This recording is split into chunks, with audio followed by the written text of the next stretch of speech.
राधा स्वामी जी। बाणी बाणी राधा स्वामी दयाल सतनाम सतपुरुष की। आज की सत्संग वीडियो का विषय है सारी दुनिया में उदासी और दुख का माहौल क्यों बना हुआ है। तो चलिए आज की सत्संग वीडियो इसी विषय के संदर्भ में आरंभ करते हैं। गुरु प्यारे सत्कारयोग साथ संगत जी, आप सभी के भीतर बैठे परमात्मा को मेरा प्रणाम। आप सभी के चरणों में मेरा प्रणाम। विनती करना चाहता हूँ, जो भी व्यक्ति इस वीडियो को सुनने जा रहा है, कृपया इस वीडियो को अंत तक सुनने की कृपालता ज़रूर करें जी। हो सकता है कोई ना कोई ऐसा वाक्य, कोई ना कोई ऐसा वचन, कोई ना कोई ऐसा शब्द आपके दिल में उतर जाए जिससे कोई भी दिक्कत परेशानी होती है। आपको भजन सिमरन के वक्त मन तरह तरह के सवाल उठाता है, ताकि उसके जवाब मिल जाए, आपके भीतर उतर जाए कोई बात। तो इसके लिए आप पूरी वीडियो को अंत तक ज़रूर सुनें जी। इस चैनल को सब्सक्राइब भी कर सकते हो, ऑल बेल नोटिफिकेशन आइकन को भी दबा सकते हो, ताकि कोई भी नई वीडियो इस चैनल पर अपलोड हो वो आप जी तक सबसे पहले आ सके, वरना आप ऐसी काम की वीडियोस मिस कर सकते हो। तो चलिए अब मैं अपने मूल विषय की ओर बढ़ने जा रहा हूँ कि सारी दुनिया में उदासी और दुख का माहौल क्यों बना हुआ है। मुझे एक कविता याद आती है, पूरा शहर उदास है, हम किस तरह हंसें। मौसम भी बदहवास है, हम किस तरह हंसें। सदियों से उठ रहा था यहाँ एक जलजला, अब दिल के आसपास है, हम किस तरह हंसें। संसार, ये मृत्यु लोक, ये पूरा माया जगत उदास है। लाखों लोग मुखौटे लगा ले हंसी के, आंसू छिपाए छिपते नहीं है। नामदान ले लिया, कुछ वक्त भजन सिमरन किया, कुछ शांति मिली, गुरु भी मिल गया पूरा, सत्संग भी सुनते हो, फिर भी उदासी जाती नहीं। लाख आभूषण पहन ले कोई सौंदर्य के, और उनका हृदय घावों से भरा है। याद रखना मेरी एक बात, इस संसार में कांटे ही कांटे हैं। फूल तो केवल वे ही देख पाते हैं जो स्वयं फूल बन जाते हैं। इस संसार में कांटे ही कांटे हैं, क्योंकि हम अभी कांटे हैं। यथा दृष्टि तथा सृष्टि। तुम लोगों को वही मिलता है जो तुम हो, उससे ज्यादा मिलना असंभव है। तुम्हारी पात्रता के अनुकूल मिलता है। तुम लोगों के पात्र अभी आंसू ही संभाल सकते हैं, इसीलिए अमृत की आकांक्षा भला करो, आकांक्षा पूरी की पूरी रह जाएगी।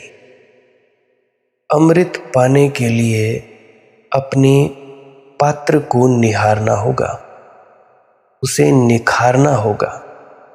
ये जो अपना वर्तन है, इसको साफ करना होगा, अमृत के योग्य बनाना होगा। प्रभु को पुकारते हो, तुम सब पुकारते हो, रोते हो, चिल्लाते हो, परमात्मा आ जाए हमारे इस घट में, या हम जागृत हो जाएं। मगर उस अतिथि के लिए जगह कहाँ है, बिठाओगे कहाँ। घर में कोई उसके बिठाने योग्य सिंहासन भी तो नहीं है। मान लो आ भी गया, अगर वह दरवाजे पर आकर खड़ा हो जाएगा तो और भी तड़पोगे। कहोगे आज ही घर में हमने लीपापोती करवाई है, टाइलें लगवानी है, अभी सीधा साधा प्लस्तर किया है, सिंहासन तो दूर बिछाने के लिए चद्दर भी नहीं बिछा सकते। परमात्मा को पुकारना हो तो पुकार के पहले हृदय की एक तैयारी चाहिए। हृदय में एक धार चाहिए, निखार चाहिए। हृदय में एक उत्सव चाहिए, वसंत चाहिए। हृदय गुनगुनाता हुआ हो, प्राण नाचते हुए हों, सारे द्वार दरवाजे खुले हों कि आए सूरज की किरणें और नाचें, कि हो वर्षा की बूंदाबांदी, कि आए पवन। प्रकृति के लिए अगर तुम लोग खुल जाओ तो परमात्मा के लिए खुल सकोगे, क्योंकि परमात्मा प्रकृति में ही छिपा है। परंतु आज ये भी बड़ा मुश्किल है। कितने ज़्यादा वृक्ष कट गए, कितना ज़्यादा इंडस्ट्रियलाइजेशन हो गया। दिल्ली में देखो पोल्यूशन की क्या हालत है हमारे भारत में। दिल्ली छोड़ो, पंजाब में ही देख लो, अभी अभी हाल ही में बारिश हुई है हमारे हिमाचल में। पंजाब का खास पता नहीं मुझे, यहाँ पे तो चलो ठीक है। पंजाब में चले जाओ, धुंध भी पड़ती है तो उसमें से धुएं की दुर्गंध आती है। पोल्यूशन का लेवल देखो तो सांस लेना कठिन है। ऐसा नहीं कहता कि हिमाचल में पोल्यूशन नहीं है, प्रदूषण नहीं है, इधर भी है, परंतु इतना नहीं है कि तुम सांस लेने में ही मर जाओ। दिल्ली जाके देखो, बड़े बड़े शहरों में जाके देखो, दरवाज़ा खोलोगे, परमात्मा तो बड़ी दूर की बात, प्रकृति में ही इतना गंध है, इतनी दुर्गंध है, कैसे जी पाओगे। तो मैं बात कर रहा था, परमात्मा प्रकृति में ही छिपा है। प्रकृति उसका ही आवरण है, उसका ही घूंघट है, लेकिन हम प्रकृति के लिए भी बंद हैं और परमात्मा के लिए भी बंद हैं। हम प्रेम के लिए ही बंद हैं, इसलिए हमारी सारी प्रार्थनाएं झूठी हो जाती हैं। हम करते हैं प्रार्थना मंदिरों में, मस्जिदों में, गुरुद्वारों में, गिरजों में, पर सब झूठा, दिखावा, औपचारिक, तोतों की तरह सिखाए गए शब्द। तुम्हारे हृदय से नहीं उठती है तुम्हारी प्रार्थना, तुम्हारे प्राणों की अभिव्यक्ति नहीं है उसमें, और जिसमें तुम्हारे प्राण समाहित न हो वह प्रार्थना परमात्मा तक नहीं पहुंचेगी। नहीं कभी पहुंची है, नहीं कभी पहुंच सकती है। जिस प्रार्थना में तुम्हारे प्राण ढल जाते हैं, याद रखना उसे पंख मिल जाते हैं। लेकिन हम लोगों ने एक थोथा संसार बसा रखा है, अंदर ही अंदर रोते रहते हैं, बाहर हंसते रहते हैं। भीतर घाव हैं, बाहर हमने फूल सजा लिए हैं। भीतर दुर्गंध उठती है, ऊपर से हम सेंट या डिओड्रेंट छिड़क लेते हैं। दूसरों को धोखा हो जाए भला, तुम खुद कैसे धोखा खा जाते हो, यह बड़ा ही आश्चर्य है। दूसरे तुम्हारे आंसू न देख पाएं और तुम्हारी मुस्कुराहटों पर भरोसा कर लें, लेकिन तुम कैसे अपनी मुस्कुराहटों पर भरोसा कर लेते हो। लेकिन लोगों ने भरोसा कर लिया है। जब दूसरे तुम पर भरोसा कर लेते हैं तो तुम सोचते हो जब इतने लोग भरोसा करते हैं तो बात ठीक ही होगी। तुम अपने चेहरे को सीधा जानने का उपाय ही नहीं जानते। शीशे में देखते हो, शीशे में देखकर मुस्कुराते हो, मेकअप कर लेते हो। शीशा बेचारा करे तो करे क्या। तुम लोग मुस्कुराते हो तो मुस्कुराती छवि दिखा देता है। शीशे में मुस्कुराकर तुम सोच लेते हो कि बड़े खुश हो। दूसरों की आंखें बस शीशे की तरह हैं और दूसरों को पड़ी भी क्या कि तुम्हारे अंतस को कुरेदे। अपने ही आंसू तो संभाले नहीं हैं, तुम्हारे आंसुओं की झंझट और कौन ले। इसीलिए हमने एक शिष्टाचार का जगत बनाया है, so called society, modern society, संस्कारित, संस्कार युक्त सोसाइटी, जहां हम दुखों को दबाते हैं और झूठे सुखों को प्रकट करते हैं। शिष्टाचार का इतना ही अर्थ है कि दूसरे वैसे ही दुखी हैं, अब अपना दुख उन्हें और क्या दिखाना। अपना दुख छिपाओ, झूठे मुस्कुराओ, झूठ के फूल खिलाओ। यही दूसरे कर रहे हैं, वे भी अपना दुख छिपा रहे हैं और झूठे फूल खिला रहे हैं। इससे एक बड़ी भ्रांति पैदा हुई है। सभी लोग मुस्कुराते और आनंदित मालूम होते हैं और तब एक संदेह मन में उठता है, शायद मुझे छोड़कर और सारे लोग आनंदित हैं। अब अपनी व्यथा भी कहो तो किससे कहो, और व्यथा कहने से सिर्फ मूर्ता ही पता चलेगी। जिस दुनिया में सारे लोगों ने सुखी होने का आयोजन कर लिया है, उसमें मैं ही नहीं कर पाया आयोजन। इससे पीड़ा होती है, हीनता होती है, इससे अहंकार को चोट लगेगी। अच्छा यही है, 4 दिन की जिंदगी है, किसी तरह हंसकर गुजार दो। मत रो, मत कहो किसी से अपनी पीड़ा, और इस झूठ में जीना संसार में जीना है। इस झूठ को तोड़ देना, मैं कहता हूं, इस झूठ को तुम लोग तोड़ देना और सच्चे हो जाना, इसी को मैं कहता हूं सच्चा नामदानी सज्जन, सच्चा सन्यासी। को कहीं जाना नहीं, नामदान है प्रमाणिक हो जाना, दीक्षित हो जाना है, प्रमाणिक हो जाना, जैसे हो वैसे ही।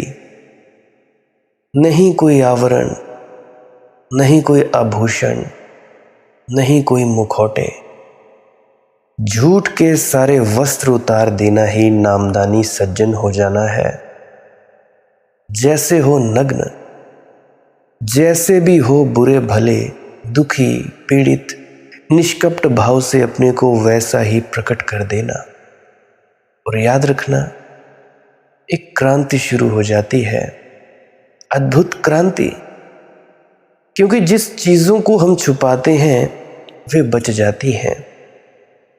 ये जीवन का शाश्वत नियम है कि जिन्हें हम छिपाते हैं वे बच जाती हैं और जिन्हें हम प्रकट कर देते हैं वे खुशबू की तरह उड़ जाती हैं।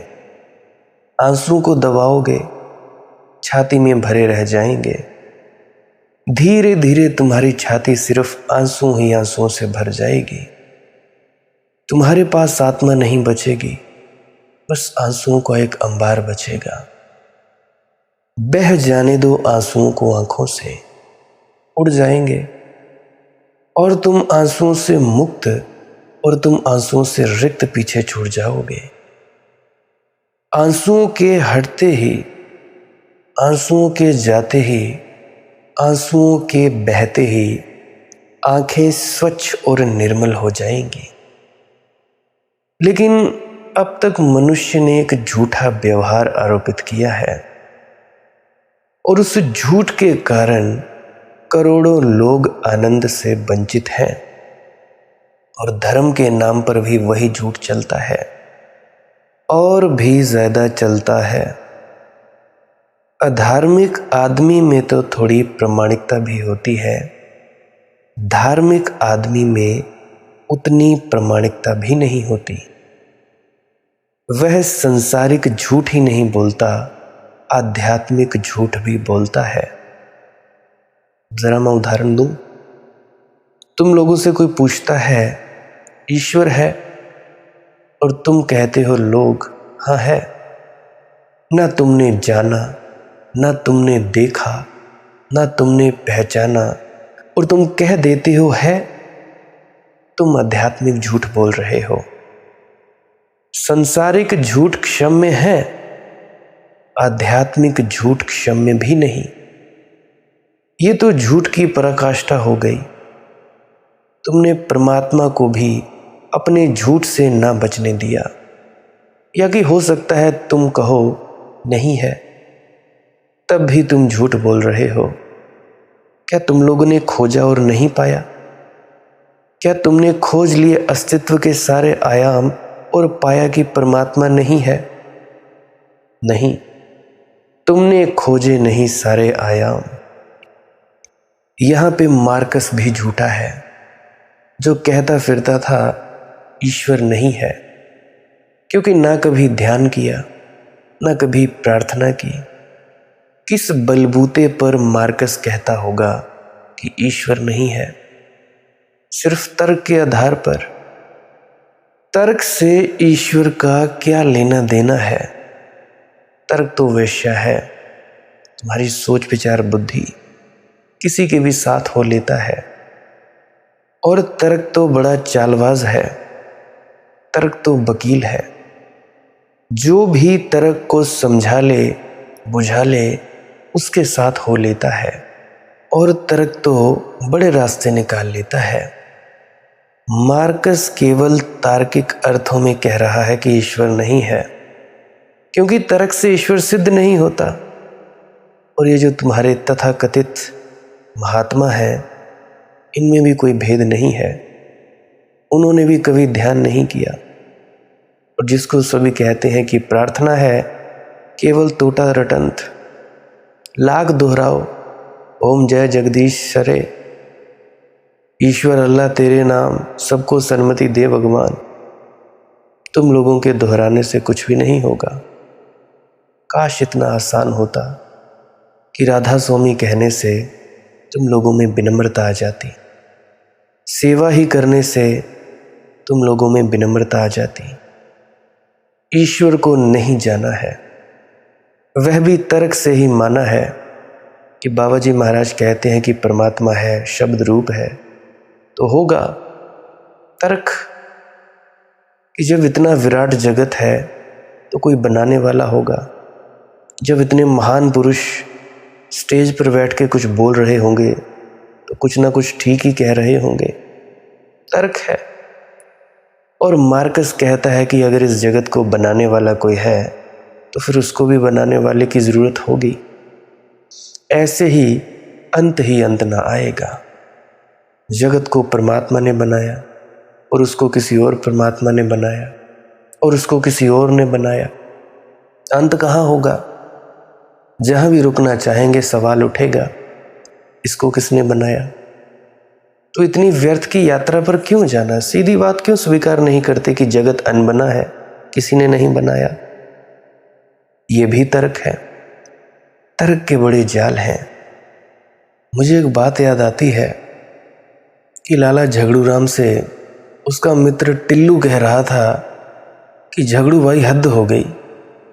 जो मैंने सुना भरोसा तो नहीं आया, लेकिन भरोसा करना पड़ता है, क्योंकि विश्वस्त सूत्रों से सुना कि कल रात तुम ट्रेन में पकड़े गए एक बिल्कुल पूर्ण अजनबी स्त्री से प्रेम करते हुए। तो झगड़ू भाई ने कहा, यह सरासर झूठ है।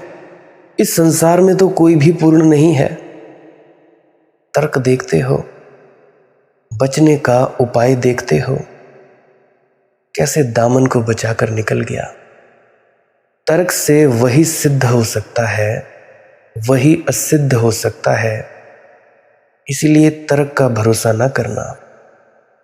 ये जितने भी मास्टर घूमते फिरते हैं आजकल वीडियोस में सिखाते हुए कि ईश्वर ऐसा है, ईश्वर वैसा है, मुझे तो ये समझ नहीं आता इन्होंने साधना कब की, कब इन्होंने खोज की, पढ़ाई लिखाई की, ये किया वो किया, कब, कौन इनका गुरु बना, कब हुआ कब नहीं, मुझे कुछ समझ नहीं आता। तो मैं कहता हूं कि इसलिए तर्क पर भरोसा मत करना। ईश्वर को खोजना होता है अनुभव से, और अनुभव केवल उन्हें ही मिल सकता है जो अपने जीवन से सारे झूठों के जाल छोड़ दे। झूठ के जाल में अनुभव की मछली ना कभी फंसी है, ना कभी फंसती है, और सत्य का कोई जाल नहीं होता, और अनुभव की मछली अपने आप चली आती है। सत्य का एक आकर्षण है, सत्य का एक अदम्य चुंबकीय आकर्षण है, इलेक्ट्रोमैग्नेटिक वाइब्रेशंस है। सत्य का कोई जाल नहीं होता, सिर्फ महिमा होती है, प्रसाद होता है, गरिमा होती है, प्रकाश होता है। सत्य की किरणें खींच लाती हैं परमात्मा को तुम्हारे पास। पहला पाठ धर्म का है कि अपने जीवन से पाखंड तोड़ो, और यही बात तथाकथित धार्मिकों को सबसे ज्यादा कठिन मालूम पड़ती है, क्योंकि उनका जीवन तो पूरा का पूरा पाखंड है। अब पाखंड का क्या अर्थ है? पाखंड का अर्थ है जो तुम नहीं जानते हो वह जबरदस्ती अपने पर थोपे जा रहे हो। नहीं जानते कि राधा स्वामी दयाल क्या है, मोक्ष सचखंड क्या है, ये नामदान लेना क्या होता है, लिया नहीं अभी, तो ऐसे ही माने बैठे हो, सेवादार माने बैठे हो। सफ़ेद कपड़े पहन लिए, गए किसी बस में या वैन में, चले गए सत्संग सेंटर या किसी डेरे में, हो गए सेवादार, या नामदान ले लिया, हो गए नामदानी सज्जन। नहीं भाई नहीं, जो तुम चीज़ नहीं जानते वह जबरदस्ती अपने पर थोपे जा रहे हो, यही है पाखंड। सच्चा धार्मिक खोजी शून्य से शुरू करता है और पूर्ण पर पहुंच जाता है। शून्य से शुरू करो यात्रा, विश्वास से नहीं, शून्य से। न आस्तिक, न नास्तिक, न राधा स्वामी, न गैर राधा स्वामी, न सत्संगी, न गैर सत्संगी, न हिंदू, न मुसलमान, न ईसाई, न जैन, न बौद्ध, न पारसी। शून्य से करो शुरू यात्रा। न पाकिस्तानी, न भारतीय, न चीनी, न जापानी, शून्य से करो यात्रा। न गोरे, न काले, न स्त्री, न पुरुष, शून्य से करो यात्रा।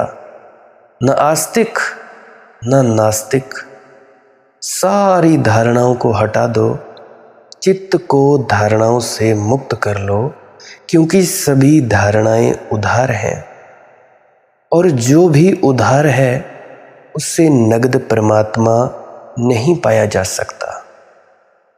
परमात्मा नगद है, और तुम लोगों का ये जो ज्ञान है, सीखा सिखाया, उधार है। अगर तुम अपनी सारी धारणाओं को हटा सको और अपने हृदय के पात्र को शून्य बना सको, उसी को मैं पात्र की तैयारी कह रहा हूँ। अपने वर्तन को साफ करना कह रहा हूँ, तो तुम्हारे भीतर का आकाश परमात्मा को झेलने को राजी हो जाएगा, योग्य हो जाएगा। परमात्मा को तो पुकारते हो, लेकिन तुम तैयार नहीं हो। परमात्मा आना भी चाहे तो आए कैसे? नहीं आ सकता भाई, क्योंकि तुम लोग परमात्मा को आने ही नहीं देते। आंगन में बुढ़ापे के जो बचपन से पली हो, वह उम्र बना पंख के उड़ जाए तो क्या हो। तुम जिस दिन से पैदा हुए हो उसी दिन से मर रहे हो।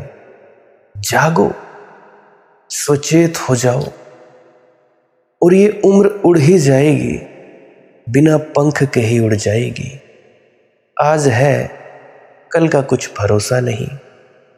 और अगर इस उम्र को तुमने धन, पद, प्रतिष्ठा को ही पाने में लगा दिया, तो तुमने प्रमाण दिया कि तुम्हारे भीतर प्रतिभा ना थी। जहां हीरे इकट्ठे किए जा सकते थे, वहां तुम लोग कंकड़ पत्थर बीनते रहे, रंगीन रंग बिरंगे, मगर थे वे पत्थर। जिस जीवन में श्रद्धा का जन्म हो सकता है उसमें तुम विश्वास ही पा सके। विश्वास यानी झूठी श्रद्धा। शब्दकोश में तो लिखा है कि श्रद्धा और विश्वास पर्यायवाची हैं। जीवन के कोश में पर्यायवाची नहीं है। श्रद्धा आत्म अनुभव है, अपनी आंखों देखी बात है, लिखा लिखी की है नहीं, देखा देखी बात। और विश्वास अपनी आंखों देखी बात नहीं है, औरों ने देखी, औरों से सुनी, तुमने मानी। जैसे अंधा आदमी मान ले कि प्रकाश है, वह विश्वास। आंख वाला आदमी प्रकाश पर विश्वास नहीं करता, उसकी श्रद्धा होती है, जानता है कि है। बहरा संगीत को मान ले तो विश्वास, कान वाले को मानना नहीं पड़ता। ये पंडित पुरोहित सत्संग करता तुम्हें सिखाते हैं विश्वास करो, क्योंकि तुम अंधे रहो ये उनके हित में है, तुम बहरे रहो ये उनके हित में है, तुम सोए रहो ये उनके हित में है। उनको मज़ा आ जाता है अपने अहंकार का विस्तार करने में कि हम स्टेज पे बैठे हैं, बाणी पढ़ रहे हैं या तुम्हें व्याख्यान कर रहे हैं, और तुम लोगों को नीचे बैठे हुओं को मज़ा आ जाता है कि हम लोग कुछ जान रहे हैं। तीर्थ जप तप ये वाली बातें करते हैं, आत्मा परमात्मा की बातें करते हैं, एक आध कहानी सुना दी, काम की बात कोई की नहीं, बस सीधी बात नहीं करते। और फिर तुम लोगों में बदलाव नहीं होता, रोते हो, चिल्लाते हो, और तुम लोगों की जिंदगियां उदास है। तुम लोग जाग जाओ ये खतरनाक है, क्योंकि जैसे ही तुम लोग जागे पंडित पुरोहित की जरूरत ना रही। जैसे ही तुम जागे परमात्मा और तुम्हारे बीच किसी की जरूरत ना रही, किसी दलाल की, किसी मध्यस्थ की, किसी ब्रोकर की कोई ज़रूरत ना रही। दलाल और मध्यस्थ तभी तक ज़रूरी हैं जब तक तुम सोए हो, अंधे हो, बहरे हो। पंडित पुरोहित तुम्हारे बहरेपन पर, तुम्हारे अंधेपन पर जी रहे हैं। उनका सारा व्यवसाय तुम्हारी बंद आंखों पर टिका है। वे तुम्हें विश्वास देते हैं और श्रद्धा से बचाते हैं। देखते नहीं तुम लोग भारत का हाल, कैसे लड़ झगड़ रहे हैं, हिंदू मुसलमान कर रहे हैं। मुसलमान नहीं रहना चाहिए, हिंदू नहीं रहना चाहिए, ये राधा स्वामी है, ये गैर राधा स्वामी है, ये सत्संगी है, ये गैर सत्संगी है, ये निरंकारी है, ये कबीरपंथी है। देखते नहीं तुम लोग भारत का हाल। तो सद्गुरु कौन है? सद्गुरु वह है जो तुम्हें श्रद्धा दे और विश्वास से बचाए। बाबा जी महाराज क्या कहते हैं कि भाई गुरु का काम तुम लोगों को एक भ्रम से निकालकर दूसरे भ्रम में डालना नहीं है। गुरु का काम है तुम लोगों को जागृत करना, सत्संगों के माध्यम से तुमने समझाना। कहते हैं कि भाई करनी करो और देख लो क्या मसाला है। बस सद्गुरु वही है जो तुम्हें श्रद्धा दे, आत्म अनुभव दे और विश्वास से बचाए। विश्वास से बचाने का अर्थ क्या है? विश्वास से बचाने का अर्थ है जो तुम्हें जगाए इस सत्य के प्रति कि सत्य दूसरों से नहीं मिलता है, स्वयं खुद खोजना पड़ता है। सब कुछ घर में बाहर नाही, बाहर ढूंढे सो परम पुलाही। प्राणों को निखारना पड़ता है, अग्नि से गुजरना पड़ता है, तब सत्य उपलब्ध होता है। सत्य ऐसा औरों से मिल जाता, इतना सस्ता होता तो दुनिया में सभी के पास सत्य होता। फिर कभी कभार कोई संत ना होता, संत ही संत होते। उपनिषदों में सत्य तो लिखा है, लेकिन तुम लोग कंठस्थ कर लो। तुम सोचते हो कि तुम्हें सत्य मिल जाएगा। कुरान में सत्य लिखा है, तुम कुरान का रोज रोज पाठ करते रहो। सोचते हो तुम्हें सत्य मिल जाएगा। श्री गुरु ग्रंथ साहिब जी में सत्य लिखा है, तुम श्री गुरु ग्रंथ साहिब पढ़ते पढ़ते बिल्कुल शब्द शह दोहराने में समर्थ हो जाओ। क्या तुम सोचते हो तुम्हें सत्य मिल जाएगा? इन लड़ते झगड़ते सिख भाइयों को नहीं मिला तो हमें कैसे मिल जाएगा? मिलता उन्हें ही है जो बाणी पर चलता है, बाणी के अनुसार अमल करता है और सत्य को पा लेता है। क्या नहीं लिखा है श्री गुरु ग्रंथ साहिब में? क्या नहीं लिखा है राधा स्वामी पुस्तकों में? अमल करने में देरी है। सत्य तो अपने भीतर पहले खोजना होता है। जो अपने भीतर देख लेता है उसे कुरान में भी मिल जाता है, बाइबल में भी मिल जाता है, गुरु ग्रंथ साहिब जी में भी मिल जाता है, धम्मपद और गीता में भी मिल जाता है। और जो अपने भीतर उसे नहीं खोज पाता वह केवल विश्वास करता है। विश्वास 2 टके का है, 2 कौड़ी का विश्वास। विश्वास की नाव में तुम जीवन के सागर से पार ना हो सकोगे। ये नाव कागज की है, क्योंकि ये नाव किताबों से बनी है। किताबें कागज से बनी हैं। तुम्हारे जितने भी ये धर्म ग्रंथ हैं सब कागजों से बने हैं। उन्हीं कागजों की नाव में बैठकर तुम सोचते हो सागर को पार कर लोगे? डूबोगे, बुरी तरह डूबोगे। मैं तुम्हें डूबते देखता हूं। कोई गीता की नाम में डूब रहा है, कोई कुरान की नाम में डूब रहा है, कोई स्वामी जी महाराज की बाणी में डूब रहा है, कोई बाइबल में डूब रहा है। अलग अलग नावें हैं लेकिन सब एक ही कागज से बनी है। इसीलिए मुझे हिंदू में, राधा स्वामी में, गैर राधा स्वामी में, सत्संगी में, गैर सत्संगी में, नामदानी सज्जन, गैर नामदानी सज्जन में, मुसलमान में, ईसाई में कुछ भेद नहीं दिखाई पड़ता, क्योंकि सभी कागज की नाव में डूब जाते हैं। हाँ, किसी की कागज की नाव पर अरबी में लिखावट है, किसी की कागज की नाव पर हिब्रू की लिखावट है, किसी की कागज की नाव पर संस्कृत की लिखावट है, किसी की कागज की नाव पर हिंदी की, पंजाबी की, गुरुमुखी की। मगर ये लिखावटें बचाएंगी तुम्हें? सोचो जरा, कितने ही लोग पढ़ते हैं किताबें? नहीं। श्रद्धा बचाती है, विश्वास डुबो देता है। और ध्यान रखना, विश्वास कभी भी संदेह से मुक्त नहीं होता।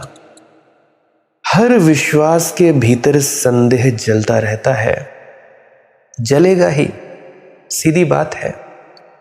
तुमने मान लिया, अंधे हो और मान लिया कि प्रकाश है, लेकिन तुम्हारे प्राण तो कहते रहेंगे ना, कौन जाने हो या ना हो। आखिर दूसरा सच बोलता है, इसका प्रमाण क्या? दूसरा धोखा दे रहा हो, दूसरे का कोई स्वार्थ छिपा हो, दूसरा प्रकाश की बातें करके लूटने का आयोजन कर रहा हो मुझे, दूसरा लाइट या प्रकाश की बातें सिर्फ मुझे अंधा सिद्ध करने को कर रहा हो। इसका प्रमाण क्या है कि दूसरा बेईमान नहीं है? अपनी आंख ना खोले तो संदेह बना रहेगा। जैसा कि बाबा जी महाराज फरमाते हैं कि अगर मैं यहाँ पे गुड़ रख दूं और मैं कहूँ कि जी मीठा है, और तुम लोग हाँ मेरा मान सम्मान रखने के लिए कह दो कि जी मीठा है सदगुरु, फिर भी अंदर का संदेह तो ना मिटा, डाउट तो ना गया। बिन चाखे साध ना आवे, बिना चखे कैसे तुम्हारा संदेह मिटेगा? जीवन में कोई मिलके बिछुड़ जाए तो क्या हो, विश्वास का उद्यान उजड़ जाए तो क्या हो। विश्वास का उद्यान उजड़ेगा ही, उजड़ता ही है देर अवेर, और जितनी जल्दी उजड़ जाए उतना अच्छा है, क्योंकि विश्वास का उद्यान उजड़ जाए तो शायद तुम श्रद्धा के बीज बो। छोटी सी लहर से ही विचारों के भंवर में संदेह का तूफान उमड़ जाए तो क्या हो, मगर उमड़ता ही है। जब भी तुम विश्वास करोगे, संदेह का तूफान उमड़ेगा। अगर तुम्हें संदेह से मुक्त होना है तो मैं तुम लोगों को सीधी राह बताता हूं। विश्वास से मुक्त हो जाओ, तुम संदेह से मुक्त हो जाओगे। सारे विश्वास तोड़ दो, छोड़ दो, और तुम्हारे भीतर संदेह की लकीर भी न बचेगी। कोई लकीर नहीं बचेगी। तुम करनी करो। श्री कृष्ण ने कहा है, संशयात्मा विनश्यति। वह जो संशय से भरा हुआ है विनष्ट हो जाता है। और पंडित इसका अर्थ करते हैं, विश्वास करो, संशय नहीं। और मैं इसका अर्थ करता हूं, विश्वास मत करना, क्योंकि हर विश्वास के पीछे संशय पैदा होता है। जितने विश्वास उतने संशय, उतने डाउट। अगर डाउट से बचना हो, सारे विश्वास छोड़ दो। फिर कैसे संशय पैदा होगा? संशय के लिए आधार चाहिए, संदेह के लिए विश्वास चाहिए। ये बात तुम्हें बहुत उल्टी लगेगी। मेरी बातें तुम लोगों को बहुत बार उल्टी लगेंगी, लेकिन अगर ज़रा शांति से विचार करोगे तो तुम्हें बात बहुत साफ दिखाई पड़ जाएगी। उल्टी लगती है इसीलिए कि तुम्हें सदियों तक कुछ कुछ कहा गया है, सदियों ने तुम्हें बिगाड़ा है। टिल्लू भाई पर अदालत में मुकदमा चला। टिल्लू भाई की, बाबा टिल्लू कहानी याद आती है। मुकदमा बड़ा हैरानी का था। उसकी पत्नी उसके ही आगे कार चला रही थी और वह अपनी कार के पीछे आ रहा था और पत्नी से आकर पीछे से टक्कर हो गई। वो आगे आगे, वो पीछे पीछे टक्कर हो गई। तो मजिस्ट्रेट ने कहा, टिल्लू भाई, किसी और से भी टकराते तो ठीक था, अपनी ही पत्नी पर तो दया करते। और तुम्हारी पत्नी कहती है कि उसने हाथ दिखाया था कि वह बाएं मुड़ना चाहती है, फिर भी तुम समझे नहीं। तो टिल्लू भाई ने कहा, उसी हाथ की वजह से तो ये मुकदमा हुआ। ना वह हाथ दिखाती, ना झंझट होती। मैं मेरी पत्नी को जानता हूँ, उल्टी खोपड़ी है। जब उसने बाएं मुड़ने के लिए हाथ दिखाया तो मैं समझा कि दाएं मुड़ेगी। अब वह बाईं तरफ जो हाथ दिखाना था वही तो दुर्घटना का कारण बना।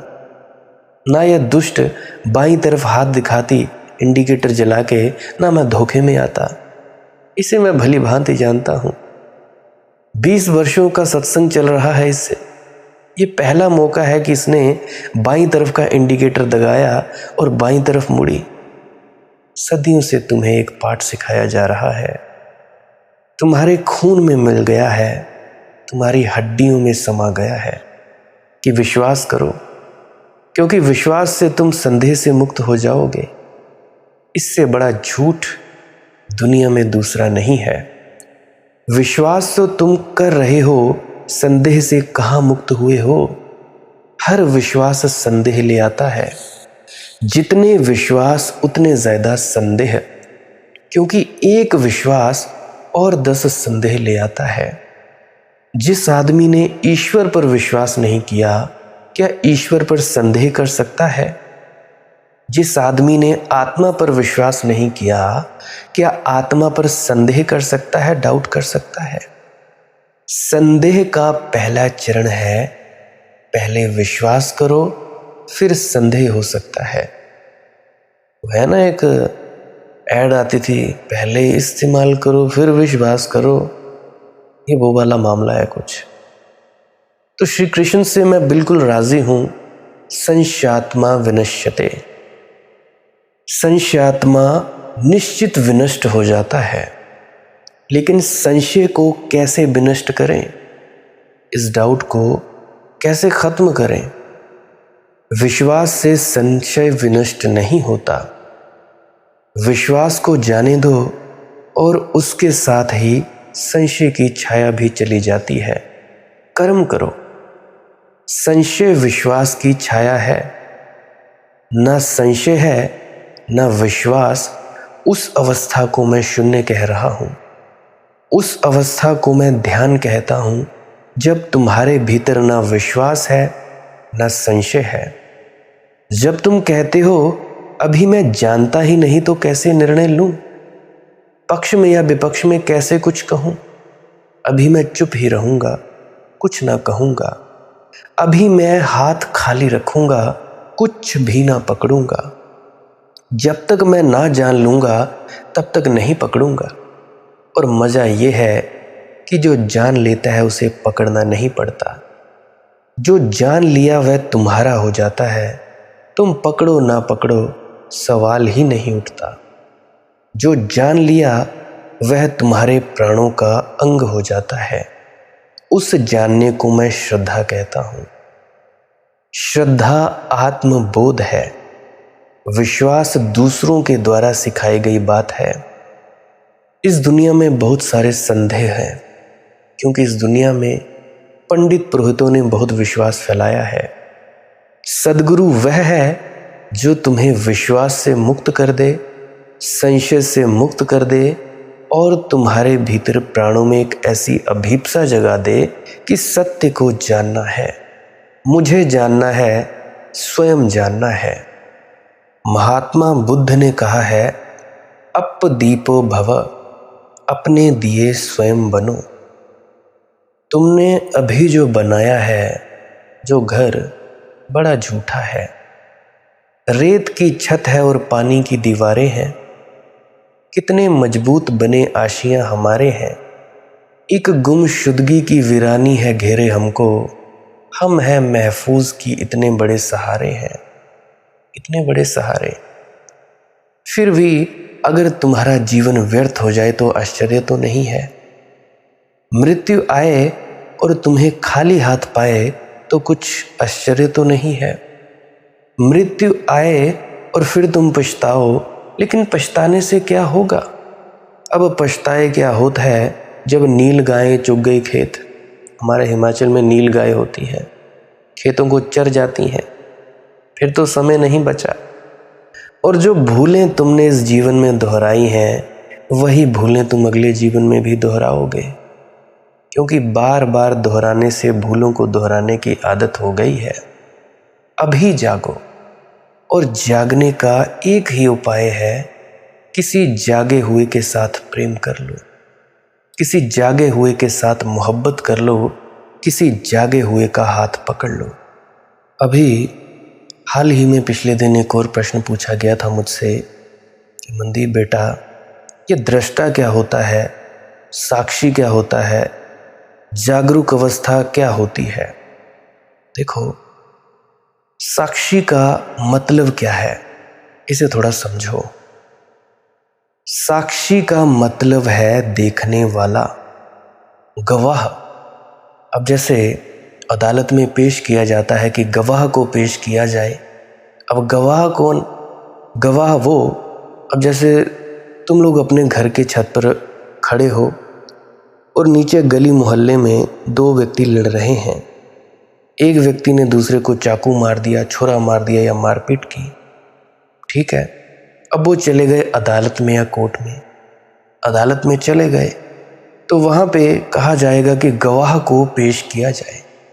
तो गवाह कौन होगा? आप छत से सिर्फ देख रहे थे, कर्म नहीं कर रहे थे, सिर्फ देख रहे थे, देखने वाला गवाह।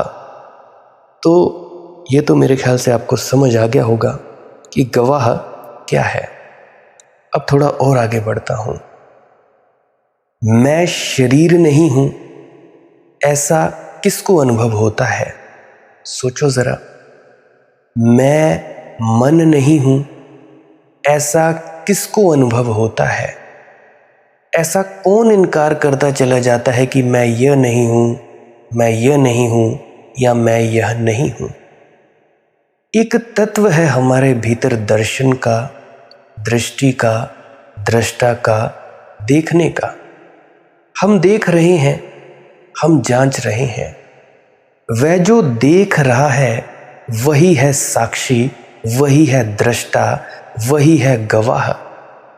और जो दिखाई पड़ रहा है वही है जगत या संसार। जो देख रहा है मेरे भीतर वही हूं मैं, और जो दिखाई पड़ रहा है वही है जगत। तो इसका अर्थ क्या है कि जो देख रहा है वह भूल से ये समझ लेता है कि जो दिखाई पड़ रहा है वह मैं हूं। अब देखो, सबसे बड़ी भ्रांति कहाँ आती है? सबसे बड़ी भ्रांति यहां आती है कि जो देख रहा है, यानी कि आप लोग जो हैं, आपके भीतर बैठा एक तत्व है जो देख रहा है, वह भूल से ये समझ लेता है कि जो भी बाहर दिखाई पड़ रहा है या मेरे भीतर दिखाई पड़ रहा है वह मैं हूं। यह है भ्रम। अब एक हीरा मेरे हाथ में रखा है, उसे मैं देख रहा हूं।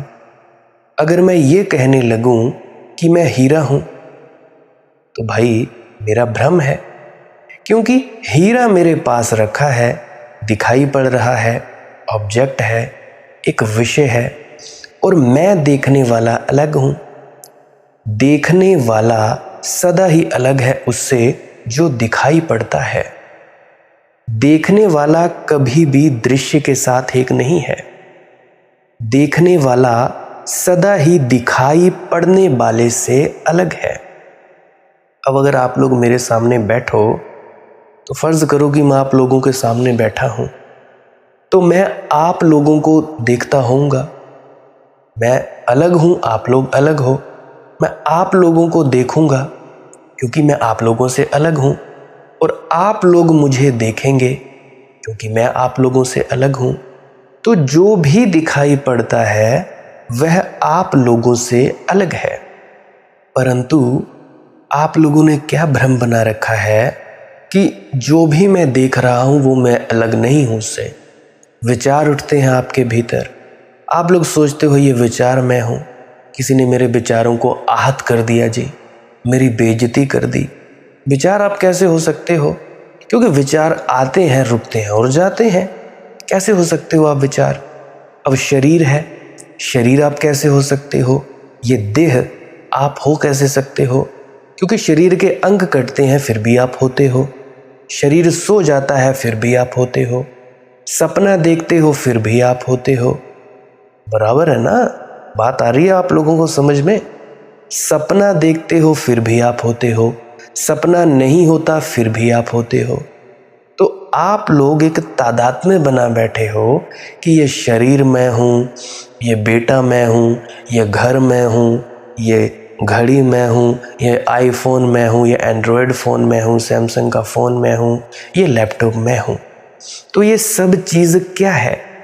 ये है भ्रांति।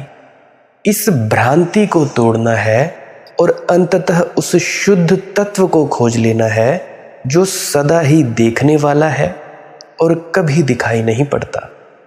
क्योंकि देखने वाला कैसे दिखाई पड़ेगा? अब आंख अपनी ही आंख को कैसे दिखाई देगी? आंख अपने आप को बिना दूसरे की सहायता से कैसे देख पाएगी? उसी प्रकार से आप वो हो जो तत्व सिर्फ देखता है आपकी आंखों के जरिए। अब यह थोड़ा कठिन है। जो देखने वाला है वह कभी दिखाई नहीं पड़ सकता, क्योंकि वह किसको दिखाई पड़ेगा? ध्यान दे जरा, अगर नहीं समझ आए मेरी बातें तो बार बार रिपीट कर करके जहां से मैंने ये पॉइंट शुरू किया सुनना। क्या पता 10-15 बार सुनने के बाद समझ में आ जाए, नहीं भी आए तब भी कोई बात नहीं। फिर तो मैं क्या कह रहा हूं बात, कि जो देखने वाला है वह कभी दिखाई नहीं पड़ सकता, क्योंकि वह किसको दिखाई पड़ेगा? आप सारी चीज़ों को देख सकते हैं इस संसार की, सिर्फ अपने को छोड़कर। आप अपने को कैसे देखिएगा? क्योंकि देखने में दो की तो ज़रूरत पड़ेगी ही, जो देखे और जो दिखाई पड़े। आप सब कुछ देख सकते हैं, अपने भर को आप नहीं देख सकते। अब कैसे देखिएगा? अब जैसे प्लकर होता है, जिससे हम जो फोड़े फिंसियाँ होती हैं या बाल होते हैं उसको काटते हैं, उसको चिमटा कहते हैं। अब अगर हम उसी चिमटे को उसी चिमटे से पकड़ने की कोशिश करने लगें तो क्या होगा? नहीं पकड़ पाएंगे। मान लो आपका दायां हाथ है, अपने दाएं हाथ को दाएं हाथ से ही पकड़ने की कोशिश करें, बिल्कुल नहीं पकड़ सकते, क्योंकि अपने हाथ से दूसरी चीज़ें तो पकड़ सकते हैं अपने ही हाथ को कैसे पकड़ेंगे? असफल हो जाएगी ये कोशिश। और तब बड़ा मुश्किल होगा कि ये मेरा हाथ भी कैसा पागल है, सब कुछ पकड़ लेता है। चाय पकड़ाओ इस गिलास में, इस हाथ को उंगलियां इसकी पकड़ लेती हैं, अपने आप को नहीं पकड़ता। तो ऐसे ही हम सब कुछ देख लेते हैं, अपने को नहीं देख पाते, देख भी नहीं पाएंगे। और जिसको भी हम देख लेंगे, जान लेना कि वह हम नहीं है। तो जिस चीज को भी आप देखने में समर्थ हो जाए, आप समझ लेना कि इतनी बात तय हो गई कि ये मैं नहीं हूं। कोई आदमी अगर ईश्वर का दर्शन कर ले तो समझ लेना एक बात पक्की हो गई कि आप ईश्वर नहीं है। आपको भीतर प्रकाश का दर्शन हो जाए तो समझ लेना एक बात पक्की हो गई कि आप प्रकाश नहीं है। आपको भीतर आनंद का अनुभव हो जाए तो आप एक बात पक्की समझ लेना कि आप आनंद नहीं है। जिस चीज का भी अनुभव हो जाए, जिस चीज का भी, वह आप नहीं है। आप तो वह है जिसको अनुभव होता है। तो जो भी चीज अनुभव बन जाती है उसके आप पार हो जाते हैं। इसीलिए एक कठिन बात समझ लेनी उपयोगी होगी कि अध्यात्म कोई अनुभव भी नहीं है। ये मैं बड़े ऊंचे तल की बात कह रहा हूं। अभी तो आप लोग अनुभवों के पीछे भाग रहे होगे, ये दिखा जी, वो दिखा, हमें ये महसूस हुआ, वो महसूस हुआ। अब मैं बहुत ही ऊंचे पद की बात कह रहा हूं, 5वें पद की बात, कि भाई अध्यात्म कोई अनुभव नहीं है। दुनिया में सब चीजें अनुभव है, अध्यात्म कोई अनुभव नहीं है। अध्यात्म तो उसकी तरफ पहुंच जाना है जिसको सब अनुभव होता है और जो स्वयं कभी अनुभव नहीं बनता, यानी साक्षी या दृष्टा। अब आप लोगों को अगर मैं देखूं, तो आप सामने होंगे। आप हैं जो दिखाई पड़े रहे होंगे मुझे, और एक जगह पे मैं बैठा होऊंगा, आपको देख रहा होऊंगा। तो ये दो हैं, मैं और आप लोग। अपने को बांटने का कोई उपाय नहीं है कि मैं अपने को 2 टुकड़ों में कर लूं और एक देखे और दिखाई पड़े। अगर टुकड़ा हो सके तो 2 टुकड़े हो सके, तो जो टुकड़ा देखेगा वही मैं हूं और जो टुकड़ा दिखाई पड़ेगा वह मैं नहीं रहा। वह बात समाप्त हो गई, वह मुझसे टूट गया, वह अलग हो गया।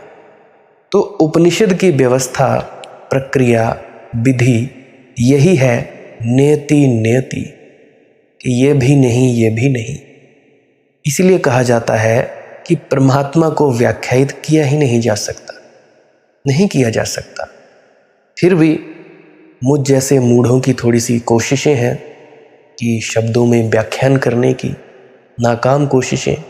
कोई इशारे पकड़ जाए तो पकड़ जाए, नहीं तो मालिक की मौज है। तो जो भी दिखाई पड़ जाए, जो भी दिखाई पड़ जाए, कहो कि यह भी नहीं हूं मैं। जो भी अनुभव में आ जाए, कहो ये भी नहीं। और हटते जाओ पीछे, हटते जाओ पीछे, आते जाओ पीछे, उस समय तक हटते जाओ जब तक कि कोई भी चीज इनकार करने को बाकी रहे। एक ऐसी घड़ी आती है, सब दृश्य खो जाते हैं। ये जो तुम रूप देखते हो अपने भीतर, हमें तालाब दिखे, जंगल पानी दिखे, ये दिखा, वो दिखा, सब दृश्य खो जाते हैं। एक ऐसी घड़ी आती है, सब अनुभव गिर जाते हैं। सब, ध्यान रखना, सब। काम वासना का अनुभव तो गिरता ही है, ध्यान का अनुभव भी गिर जाता है। ये बहुत ऊंची अवस्था की बात कह रहा हूं। दृष्टा की बात पूछी थी ना, ये उसकी बात कह रहा हूं। संसार के राग द्वेष के अनुभव तो गिर ही जाते हैं, आनंद, समाधि, इनके भी अनुभव गिर जाते हैं। बच रहता है खालिस देखने वाला, साक्षी, दृष्टा। कुछ भी दिखाई नहीं पड़ता, शून्य हो जाता है चारों तरफ। रह जाता है केवल देखने वाला और चारों तरफ रह जाता है खाली आकाश। बीच में खड़ा रह जाता है दृष्टा उसे कुछ भी दिखाई नहीं पड़ता, क्योंकि उसने सब इनकार कर दिया। जो भी दिखाई पड़ता था हटा दिया मार्ग से। अब उसे कुछ भी अनुभव नहीं होता। हटा दिए सब अनुभव, अब बच रहा अकेला जिसको अनुभव होता था। माफ करना, अगर आप लोगों का किसी का सर चकराए तो उसमें मेरी कोई गलती नहीं है। अब सवाल पूछा है तो बताए दे रहा हूं। जब कोई भी अनुभव नहीं होता और कोई दर्शन नहीं होता और कोई दिखाई नहीं पड़ता और कोई विषय नहीं रह जाता और जब साक्षी अकेला रह जाता है, तब कठिनाई है भाषा में कहने की क्या होता है। वो क्या है कुछ पता नहीं, क्योंकि हमारे पास अनुभव के सिवाय कोई शब्द नहीं। इसीलिए इसे हम कहते हैं आत्म अनुभव। लेकिन अनुभव शब्द भी ठीक नहीं है। हम कहते हैं चेतना का अनुभव या ब्रह्म अनुभव, ब्रह्मलीन, ब्रह्म ज्ञानी मतलब जानने वाला। इसीलिए शब्द, कोई भी शब्द ठीक नहीं है, वो शब्दातीत है, क्योंकि अनुभव उसी दुनिया का शब्द है जिसको हमने तोड़ डाला। द्वैत में जीते हैं, द्वैत से एकता, अनेकता से एकता। अनुभव उस द्वैत की दुनिया में अर्थ रखता है जहां दूसरा भी था। यहां अब कोई अर्थ नहीं रखता। यहां सिर्फ अनुभोक्ता बचा, साक्षी बचा। यहीं पे आके उन्होंने कहा, पलटू जी ने, पलटू एक ही एक है, दूसरा नहीं कोई। दादू दूजा कोई नहीं, दूजी मन की दौड़। इस साक्षी की तलाश ही अध्यात्म है। आज बताए दे रहा हूं कि भजन सिमरन से मिलेगा क्या। अपने आप को पहचानने की बात है ये। दृष्टा, साक्षी की तलाश ही अध्यात्म है। ध्यान देना, फिर से कह रहा हूं, ईश्वर की तलाश अध्यात्म नहीं है। पुराने योग सूत्रों ने ईश्वर की चर्चा ही नहीं की, बात ही नहीं उठाई, कोई जरूरत न थी। बाद में योग सूत्रों ने ईश्वर की चर्चा भी की तो उसको भी एक अध्यात्म की खोज का साधन कहा, साध्य नहीं। उसे भी कहा कि ये साधना में सहयोगी होता है, इसीलिए ईश्वर को मान लेना अच्छा है। साधना में सहयोगी होता है, आध्यात्म की खोज में, लेकिन मान लेना अच्छा है। एक उपकरण है, ईश्वर भी एक विधि है बस। अब जो भी व्यक्ति इस अवस्था में, इस पद में पहुंचता है, इसको कहते हैं परम पद। इसको कहते हैं सचखंड या राधा स्वामी पद, अज्ञात अनामी, ऐसे है कोई व्याख्यान इसमें किताबों में। अज्ञात, अनामी, अगम्य, ऐसा कुछ लिखा है। तो इसलिए महात्मा बुद्ध ने इनकार कर दिया था, महावीर ने ईश्वर को इनकार कर दिया। उन्होंने दूसरी विधियां खोज ली। उन्होंने कहा इस विधि की कोई भी जरूरत नहीं। अगर विधि ही है ईश्वर तो फिर दूसरी विधियों से भी काम चल सकता है। लेकिन बुद्ध और महावीर भी साक्षी को इनकार नहीं कर सकते, दृष्टा को नहीं इनकार कर सकते। ध्यान दें, साक्षी और दृष्टा एक ही है, पर्यायवाची शब्द है या गवाह मात्र। ईश्वर को इनकार कर सकते हैं, ये सब कुछ इनकार किया जा सकता है, लेकिन अध्यात्म की जो आत्यंतिक आधारशिला है वह साक्षी है, इसे इनकार नहीं किया जा सकता। इसीलिए चाहे ईसाईयत, चाहे इस्लाम, चाहे हिंदू, चाहे जैन, चाहे राधा स्वामी पंथ, चाहे कबीर पंथ, चाहे निरंकार पंथ, चाहे बौद्ध, एक बात आप खोज लेना, अगर किसी भी धर्म में साक्षी की कोई बात हो तो समझना कि वह धर्म है। अगर साक्षी की बात ही ना हो तो समझना कि उसका धर्म से कोई संबंध नहीं है। और सब बातें गौण हैं, और सब बातें उपयोगी, गैर उपयोगी हैं, और सब बातों में मतभेद हो सकता है। साक्षी के मामले में मतभेद नहीं हो सकता। अब तुम लोग जरा सोचो, तुम हिंदू होना अस्वीकार कर सकते हो, मुसलमान, सिख, ईसाई, राधा स्वामी, गैर राधा स्वामी, क्या तुम अपने आप को अस्वीकार कर सकते हो कि मैं नहीं हूं? तुम तो हो। अगर हो तो भाई स्वीकार कौन करेगा और अस्वीकार कौन करेगा? अगर कह दो कि मैं नहीं हूं, मान लो तुम कहो कि ये पंखा मैं नहीं हूँ, ये टेबल मैं नहीं हूँ, ये अंगुलियाँ मैं नहीं हूँ, ये शरीर मैं नहीं हूँ, ये बुद्धि मैं नहीं हूँ, ये मन मैं नहीं हूँ, और बाद में कह दो मैं भी नहीं हूँ, फिर भी तो मैं बचा। यही बात है, तुम बचे। इसलिए ये जो तुम्हारा बचना है ये है साक्षी। इसीलिए अगर किसी दिन दुनिया में धर्म का विज्ञान निर्मित होगा तो उसमें ईश्वर, आत्मा, ब्रह्म, इन सब की चर्चा नहीं होगी, क्योंकि ये सब स्थानीय बातें हैं। कोई धर्म मानता है, कोई नहीं मानता। इसीलिए साक्षी की चर्चा जरूर होगी, क्योंकि साक्षी स्थानीय घटना नहीं है। धर्म ही नहीं हो सकता बिना साक्षी के। तो साक्षी भर एक वैज्ञानिक आधारशिला है समस्त धर्म अनुभव की, समस्त धर्म की खोज और यात्रा की। और इस साक्षी पर ही सारे उपनिषद घूमते हैं। इर्द गिर्द सारे सिद्धांत और सारे इशारे इस साक्षी को दिखाने के लिए हैं। थोड़ा हम समझने की कोशिश करें, क्योंकि शब्द से तो समझ में आ जाता है कि साक्षी का क्या मतलब है, लेकिन साधना में बड़ी जटिल बात है। ये जो तुम भजन अभ्यास करते हो, हमारा जो मन है वह एक तीर की तरह है, जिसमें एक तरफ फल लगा हुआ है तीर का, यानी वो त्रिकोणाकार सा जिसमें चुभता है। तीर को अगर आप लोगों ने देखा तो गूगल करके देखना, बॉव एंड एरो, एरो कहते हैं अंग्रेजी में। अगर कोई फॉरेन का हो मुझे सुन रहा, बॉव एंड एरो, एरो कहा जाता है। तो तीर जो चलता है, एरो, वो दो तरफ नहीं चल सकता। अगर आप तीर को चला दें तो एक ही तरफ जाएगा, या कि आप सोचते हैं दो तरफ भी जा सकता है, कि आगे को जाए और पीछे भी? नहीं, तीर के दो तरफ जाने का कोई भी उपाय नहीं है। तीर जाएगा अपने निशाने की तरफ, एक तरफ। तो जब प्रत्यंचा पर कोई तीर को चढ़ाता है, प्रत्यंचा यानी डोरी, बाव की, धनुष की, और प्रत्यंचा से तीर छूटता है, तो दो बातें ख्याल में ले लें।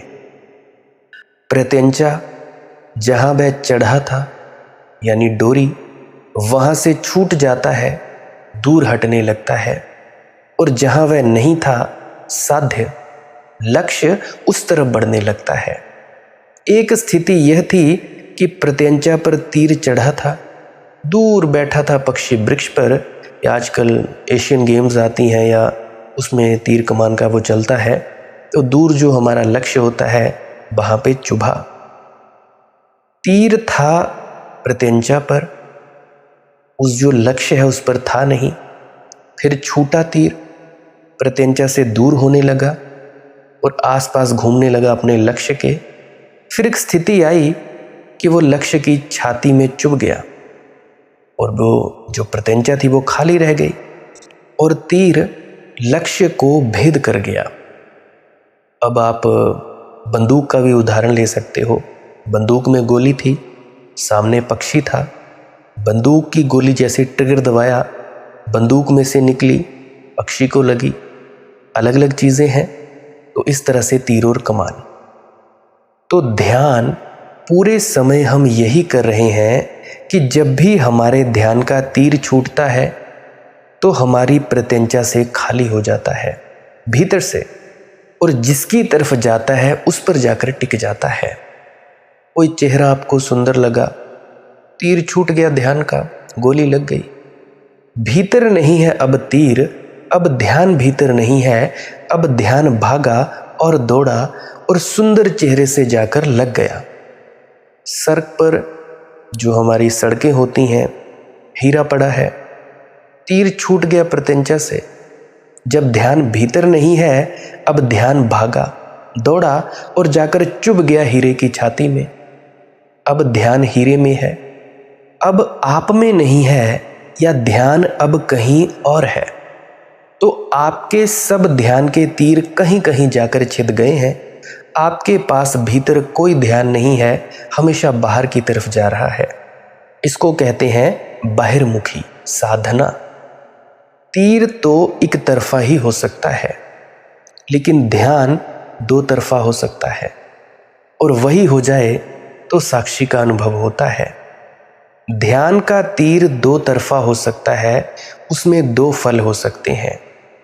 और जब आपका ध्यान किसी की तरफ जाए तो आप अगर इतना कर पाए तो आपको साक्षी का अनुभव किसी ना किसी दिन हो जाएगा।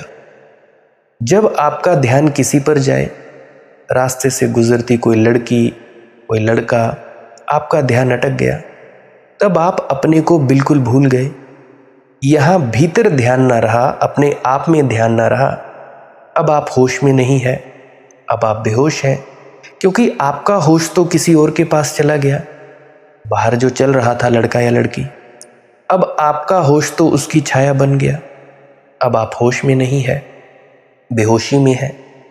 अगर आप ये काम कर सकें कि कोई आपको सुंदर दिखाई पड़ा, कोई भी, ध्यान उस पर गया, उस समय इस पर भी भीतर ध्यान जाए, जहां से प्रत्यंचा से तीर छूट रहा है उसी तरफ भी हम एक साथ ही अगर देख पाएं, जहां से ध्यान जा रहा है वह स्रोत और जिसकी तरफ ध्यान जा रहा है वह लक्ष्य, अगर दोनों हमारे ध्यान के एक साथ आ जाएं तो आपको पहली दफा पता चलेगा कि साक्षी का अर्थ क्या है, कहां से ध्यान जा रहा है।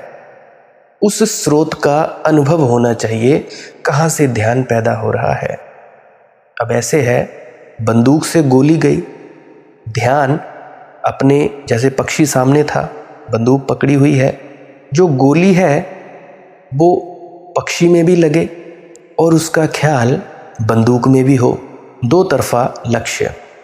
अब वृक्ष हमें दिखाई पड़ता है, छायाएं दिखाई पड़ती हैं, फूल पत्ते दिखाई पड़ते हैं, फल लग जाते हैं, वे दिखाई पड़ते हैं। जड़ें हमें नहीं दिखाई पड़ती, जड़ें अंधेरे में छिपी हैं, लेकिन वहीं से वृक्ष रस ले रहा है। आप लोगों का ध्यान फैलता है चारों तरफ, जगत का बड़ा वृक्ष निर्मित हो जाता है। लेकिन जहां से ध्यान निकलता है, जिस स्रोत से, जिस चैतन्य के सागर से निकलता है, उस तरफ का आपको कोई भी पता नहीं है। उन जड़ों का भी बोध साथ साथ होने लगे, एक साथ आपको दोनों बातें दिखाई पड़ने लगे। इसे ऐसा समझें, मैं बोल रहा हूं तो आप लोगों का ध्यान मेरे बोलने पर लगा है। इसको दोहरा तीर बना लें। ये दोहरा तीर अभी इसी वक्त भी बन सकता है कि जब मैं बोल रहा हूं तो आप केवल मैं जो बोल रहा हूं वही ना सुने, आपको ये भी याद रहे कि मैं सुन रहा हूं। बोलने वाला कोई और है, वह बोल रहा है, मैं सुनने वाला हूं, मैं सुन रहा हूं। अगर आप एक क्षण को भी अभी और यहीं ये दोनों बातें एक साथ कर लें, सुने भी और सुनने वाले का याद भी रहे, रिमेंबरिंग भी भीतर याद रहे कि मैं सुन रहा हूं, शब्द दोहराने की जरूरत नहीं। अगर आप कहें कि मैं सुन रहा हूं तो उतनी देर में आप सुन ना पाएंगे, जो मैंने कहा वह चूक जाएगा। भीतर शब्द बनाने की जरूरत नहीं है कि मैं सुन रहा हूं, मैं सुन रहा हूं, मैं दृष्टा हूं या मैं साक्षी हूं ना। अगर आपने ऐसा किया तो उतनी देर आप बहरे हो जाएंगे। उस सेकंड आप अपने भीतर की आवाज़ सुनेंगे कि मैं सुन रहा हूं, मैं दृष्टा हूं, लेकिन जो मैं बोल रहा हूं यहाँ से यूट्यूब के माध्यम से, वह आपको सुनाई नहीं पड़ेगा। तो मैं जो बोल रहा हूं वह सुनाई पड़ता रहे और साथ ही आपको ये भी याद हो जाए, ये भी याद रहे, शब्दों में नहीं, ये भी आपकी प्रतीति साफ हो जाए कि इधर सुनने वाला भी बैठा है, इधर सुनने वाला है, उधर यूट्यूब के माध्यम से बोलने वाला है। ये दोनों एक साथ आपकी चेतना में झलक जाएं, तत्क्षण आपको साक्षी का अनुभव हो जाएगा कि साक्षी क्या है। साक्षी वह है जो इन दोनों को देख रहा है। और थोड़ा भीतर प्रवेश करें। आप सुन रहे हैं, मैं बोल रहा हूं। साक्षी वह है जो दोनों को अनुभव कर रहा है कि बोला जा रहा है और सुना जा रहा है इन कानों के जरिए। जब आपकी चेतना का तीर दोहरा हो जाता है तो तत्क्षण आप तीसरे बिंदु पर खड़े हो जाते हैं। मैंने बोला, ये एक बिंदु हुआ।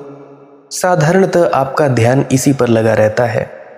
आपने सुना भी, आप सुनने वाले हैं, ऐसी भी आपको प्रतीति हुई, एहसास हुआ, अनुभव हुआ। ये दूसरा बिंदु हो गया। ये दूसरा बिंदु पाना कठिन है बहुत। अगर ये दूसरा बिंदु आपको मिल जाए तो तीसरा बिंदु पाना बहुत सरल है। वह तीसरा बिंदु ये है कि बोलने वाला ए, सुनने वाला बी, फिर आप कौन है भीतर जो कि दोनों को अनुभव कर रहे हैं, बोलने वाले को भी, सुनने वाले को भी। आप तीसरे हो गए कि थर्ड पॉइंट। वह जो तीसरा बिंदु है वही साक्षी है। इस तीसरे के पार नहीं जाया जा सकता। ये तीसरा आखिरी बिंदु है और यह है त्रिकोण जीवन का। दो बिंदु, विषय और विषयी, और तीसरा बिंदु दोनों का साक्षी, दोनों को अनुभव करने वाला, दोनों को भी देख लेने वाला, दोनों का भी गवाह।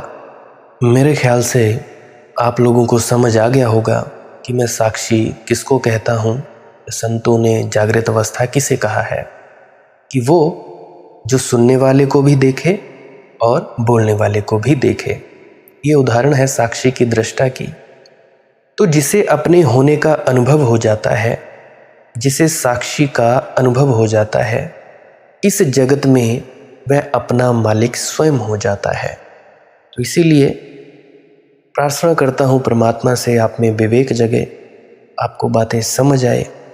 अगर आपको ये बात मेरी नहीं समझ आई तो मालिक की मौज है भाई, नहीं कहा जा सकता, फिर भी कोशिश तो कर ही सकते हैं।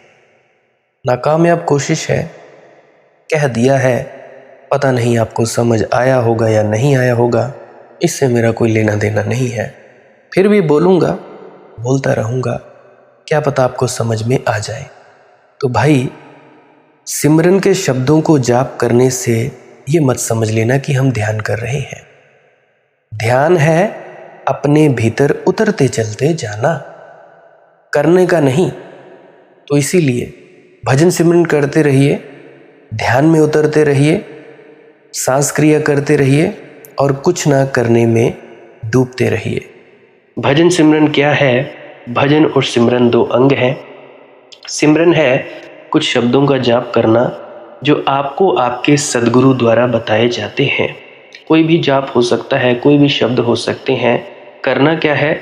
किसी कमरे में बैठ जाइए, या रात को बैठ सकते हैं, सुबह बैठ सकते हैं, या जब भी आपको फुर्सत के लम्हे मिले बैठ सकते हैं।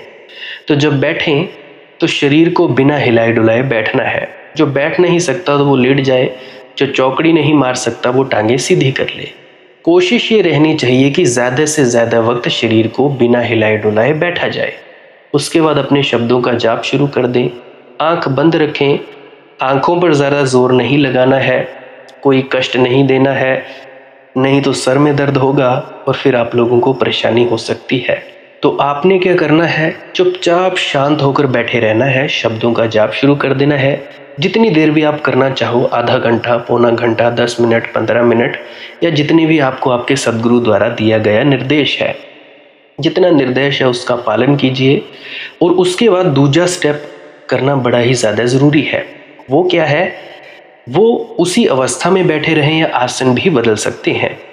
ये जो शब्दों का जाप होता है ये एकाग्रता के लिए होता है, ताकि मन की एकाग्रता आ जाए।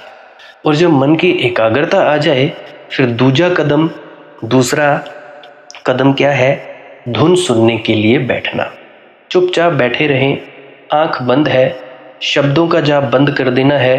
और अगर कोई भी आपके गुरु महाराज है, उनको आप स्मरण कर रहे थे, याद कर रहे थे, आंखों के सामने शक्ल ला रहे थे, तो उसको लाना बंद कर दीजिए। शब्द धुन सुन रही है तो सुनते रहिए, आंख बंद करके अंधेरे में ही टिके रहें। टिके रहना है और ये इच्छा नहीं करनी है कि कुछ दिखे, कहीं पहुंचा जाए, परमात्मा को पाना है, ये करना है, वो करना है। याद रखें, ना कुछ समझना है, ना कुछ देखना है। ऐसे ही अज्ञानी होकर इसी अंधेरे में पड़े रहें। इसी अंधेरे में पड़े रहना है बस। उसके बाद जो होगा सो होगा। और अगर कोई अनुभव हो भी गया तो इससे ये नहीं कि अगली बार फिर से कामना करनी है कि ये वैसे ही हो।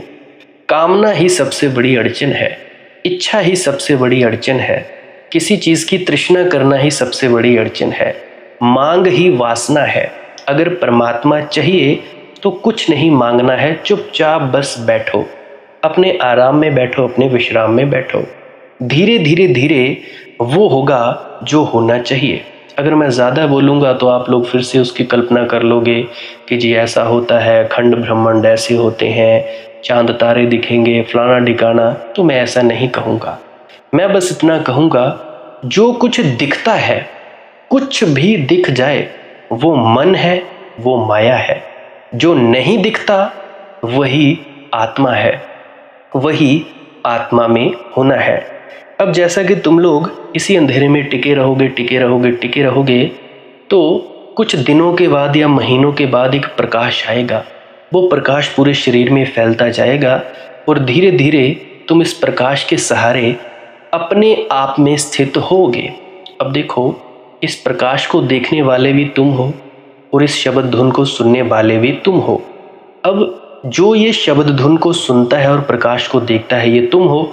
तो अपने आप में स्थित होना है, अपने आप को जानना ही सच्चा आत्मज्ञान है। खुद को जानना, खुद को जान लिया, मालिक को फिर जान जाओगे। तो इतनी सी प्रक्रिया है। और आगे आप श्वास क्रिया भी कर सकते हो। ये मुझे बताई गई थी विजय शर्मा जी द्वारा। वो एक उच्च कोटि के संत हैं, तो उन्होंने मुझे बताई, और मेरा फ़र्ज़ बनता है कि आप सभी को बताऊं। वैसे तो मैं रोज़ रोज़ बताता हूं, फिर भी आज फिर से बता रहा हूं। श्वास क्रिया क्या है? नाक से सांस लेना है, मुंह से छोड़ना है। लंबा सांस लेना है नाक से और मुंह से छोड़ देना है।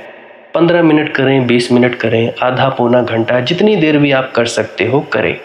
करने के बाद करना कुछ नहीं है, चुपचाप आंख बंद करके बैठ जाना है। लेट सकते हो तो लेट सकते हैं, वो आपकी अपनी इच्छा है। नींद आ जाए तो सो जाना है, कोई शरीर को कष्ट नहीं देना है। अगर सर घूमे घूमने देना है, अगर आपका शरीर कांपे तो कांपने देना है। उसकी आपने दिक्कत, परेशानी और चिंता नहीं लेनी है, ये सब होता ही है। और मरने से डर लगे तब भी नहीं डरना है, ये होता ही है। क्या कहा मैंने? 15 से 20 मिनट कर सकते हैं, उसके बाद चुपचाप बैठें और अपने भीतर अपने आप उतर जाओगे। ठीक है जी। प्रेग्नेंट लेडीज़ बिल्कुल ना करें, जिनको दिल की बीमारी है या गोलियां वगैरह खाते हैं वो भी बिल्कुल ना करें, और बाकी सब कर सकते हैं। जिनको नींद नहीं आती वो अवश्य करें, और जिनको थोड़ा डिप्रेशन रहता है वो भी अवश्य करें, और जिनके बच्चे थोड़े पढ़ाई में कमज़ोर हैं वो भी ज़रूर करें। बाकी आपकी मौज है, करना हो करिए, नहीं तो आपकी अपनी अपनी इच्छा है। और ध्यान दें, जब सिमरन करें तो उसके बाद सीधा भजन पे बैठें, और जब ये श्वास क्रिया करें तो इसके बाद सीधा भजन के लिए बैठें। अलग अलग प्रक्रियाएं हैं, एकाग्रता के लिए है श्वास क्रिया और एकाग्रता के लिए ही है भजन सिमरन। सिमरन भी एकाग्रता के लिए और श्वास क्रिया भी एकाग्रता के लिए। ठीक है, मिक्स नहीं करना है, अलग अलग करिए। अगर श्वास क्रिया करी तो उसके बाद सीधा धुन सुनने पर बैठें। अगर सिमरन के शब्दों का जाप किया उसके बाद फिर से धुन सुनने पर बैठें। बाकी आपकी अपनी मौज है, जो आपको रुचे वो कर सकते हो। अगर धुन सुनने लगे तो धुन सुनने पर ही डायरेक्ट बैठा जाए, परंतु श्वास क्रिया मत छोड़ना, क्योंकि श्वास क्रिया करने से शारीरिक, मानसिक और आध्यात्मिक लाभ मिलता है। तो बाकी आप कीजिए, आपकी मौज है। और कोई प्रश्न है तो कमेंट सेक्शन में पूछ सकते हैं, या इंस्टाग्राम, टेलीग्राम, फेसबुक पे सर्च करें मालिक की मौज सत्संग, तो वहाँ पे पूछ सकते हैं। प्रश्न पूछने से पहले एक विनती, आप लोग पुरानी सत्संग वीडियोस को अवश्य सुनिए। क्या पता आपके प्रश्नों के जवाब मिल जाए और आप अपने भीतर ध्यान में उतर जाएं। बाकी आपकी अपनी मौज है। लाइक कर सकते हैं इस वीडियो को अगर आपको कुछ सीखने को मिला है, और कमेंट सेक्शन में राधा स्वामी ज़रूर लिखें। सब्सक्राइब कर सकते हैं इस चैनल को अगर रोज़ रोज़ नए नए सत्संग सुनना चाहते हैं। और बाकी आप सत्संग लगा के छोड़ दीजिए, और बस छोड़ दीजिए। सुनते सुनते आप ध्यान में प्रवेश करेंगे या तो आप जी सो जाएंगे, तो आपकी मौज है। बाकी आप लोग अगर शेयर करना चाहो अपने मित्रों तक तो कर सकते हैं, नहीं तो मालिक की मौज है, कोई चक्कर नहीं है। आप मुझे इतने अंत तक सुनते हो, इतने अंत तक सुनने के लिए आपका बहुत बहुत शुक्रिया, बहुत बहुत धन्यवाद, और मुबारक हो आप लोगों ने जो आनंद प्राप्त किया। अब मैं अपने गुरु महाराज को प्रणाम करता हूँ, आप सभी के भीतर बैठे परमात्मा को भी प्रणाम करता हूँ। मेरा प्रणाम स्वीकार करें। राधा स्वामी जी।